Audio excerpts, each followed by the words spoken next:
let's look at this further. I'm joined by Paula Kahumbu in Nairobi. She's the CEO of WildLifeDirect. Paula, good to have you with us. For many people, the elephant is a symbol of conservation and wildlife. But this particular summit in Botswana isn't so much about conservation as it is about managing elephant populations and stopping them impacting negatively on human life. What do you make of it?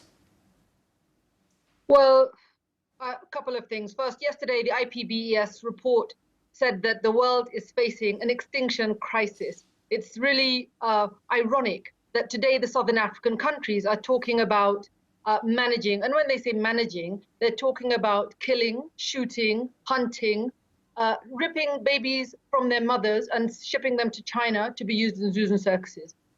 This is kind of counter... But if I can just interrupt, these countries which are taking part in the conference at Botswana don't have an endangered elephant problem. They have too big an elephant problem. Yeah, I'm sorry, but I beg to disagree. You know, Tanzania, in the period of just 4 years, lost more than 60% of their elephants as a result of uncontrolled poaching, as a result of the opening of the legal ivory trade. This is what these countries want to do again. Elephants haven't had a chance to recover. They are being pushed into protected areas because they're intelligent animals. They know it's not safe in certain places. They are being poached. In Zimbabwe, we've seen hundreds, thousands of elephants actually poached in Zimbabwe. There's been reports on many media channels about poaching escalating in Botswana itself. These things can go way out of control very, very quickly. I think that the message we heard earlier about living together with animals is a correct message. I think these countries need to be much more creative. Selling ivory, culling elephants, shooting elephants in hunting, it creates a massive antagonism between people and elephants will always retaliate. And that's why young people like that poor girl get killed. In countries like in Kenya, if you go to Amboseli, where the elephants are not being culled or hunted or killed, there is an incredible proximity that you can come with elephants. And African people have lived with these animals for centuries. I think that we're not being... Well, in fact, I mean,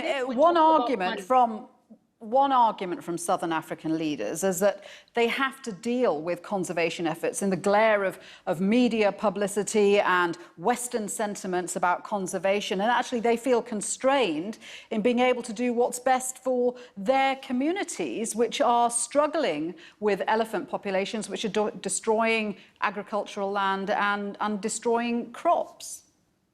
Yes, well, I think we need to take the pressure off these animals. We need to have proper protected areas so that the elephants can keep moving where they used to move. We are encroaching into elephant habitats. A lot of what they're discussing is actually about ivory trade. It's about money. It's not really about the animals and the welfare of the animals. And so I think we should be clear about that. They're talking about selling ivory. They've got stockpiles of it, and they want to ship it off to countries like China. We know that this doesn't work. It's been tried several times before. It's resulted in a catastrophic poaching epidemic across the African continent. Some countries have lost all of their elephants. And I think that Southern African countries have many other solutions at their fingertips. In South Africa in particular, they're already using methods of family planning in order to keep the populations of elephants lower.